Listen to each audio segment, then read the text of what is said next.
On va maintenant effectuer l'exercice d'assemblage numéro 2. Donc, on va aller insérer la première pièce dans notre produit. On va aller chercher dans nos dossiers notre première pièce à insérer. Moi, je vais utiliser le manche comme pièce principale que je vais fixer. On ouvre la pièce. Je vais mettre la première contrainte fixe pour débuter. Ensuite, la majorité de l'assemblage va s'effectuer dans la tête ici.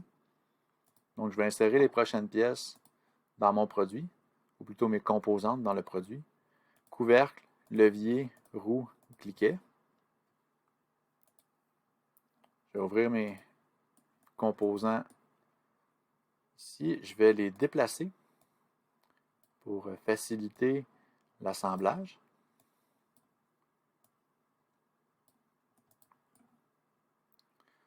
Parfait. Je vais insérer la première composante ici à l'intérieur.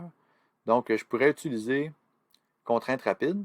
Je vais double-cliquer pour la maintenir active. Là, je vais y aller. Je vais sélectionner l'axe ici.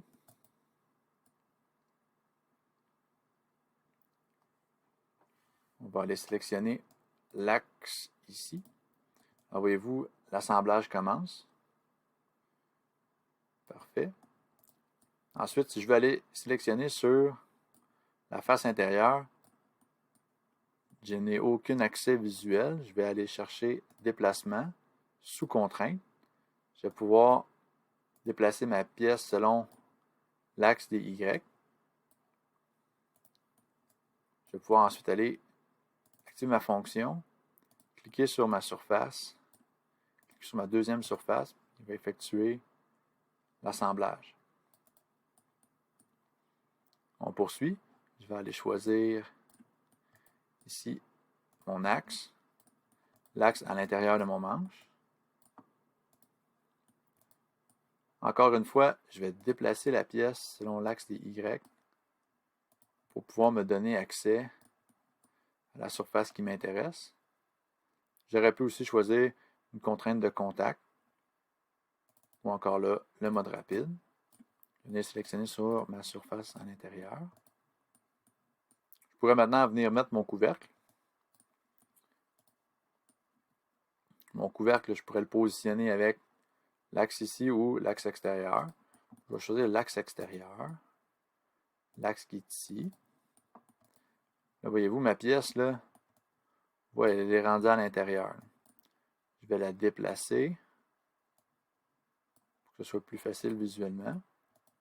On peut toujours aussi aller dans le déplacement, cliquer sur les différentes options qui s'offrent à nous, puis là, on va voir quels sont les degrés de liberté qui demeurent encore libres. Comme là, ici, on peut voir que le degré de liberté de rotation en X est encore existant, ou on pourrait dire, voyez-vous, en Y ou en Z. On peut voir quel degré de liberté demeure parce que les autres sont sous contrainte. Donc, je peux poursuivre mon assemblage. J'aimerais que l'axe ici à l'extérieur de mon couvercle soit aussi aligné avec celui-ci. Et finalement, il va rester une contrainte de contact entre la surface intérieure et cette surface-ci dans le manche.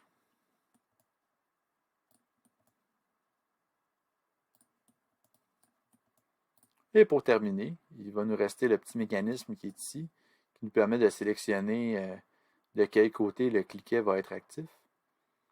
Donc, surface de contact entre un côté et un autre côté. Là encore là, où est rendue ma pièce? On peut aller dans le corps principal, propriétés, graphique, augmenter la transparence. Et là, voyez-vous, on voit que la pièce est à l'intérieur du manche. Là, on pourrait vouloir la déplacer. On va enlever les contraintes. On va déplacer le manche. On va déplacer.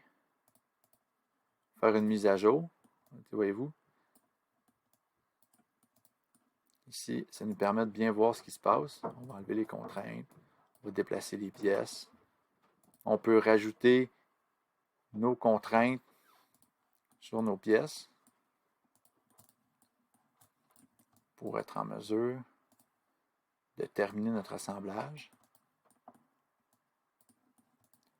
Voyez-vous,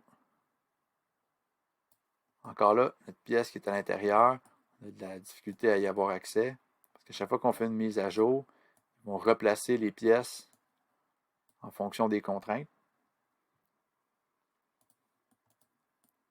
Donc, pour ceux qui se questionnaient à savoir l'utilité de déplacement avec ou sans contrainte, c'est pour être en mesure de se repositionner pendant qu'on est en train de faire diverses opérations pendant l'assemblage. Alors voilà, l'exercice numéro 2 est maintenant terminé.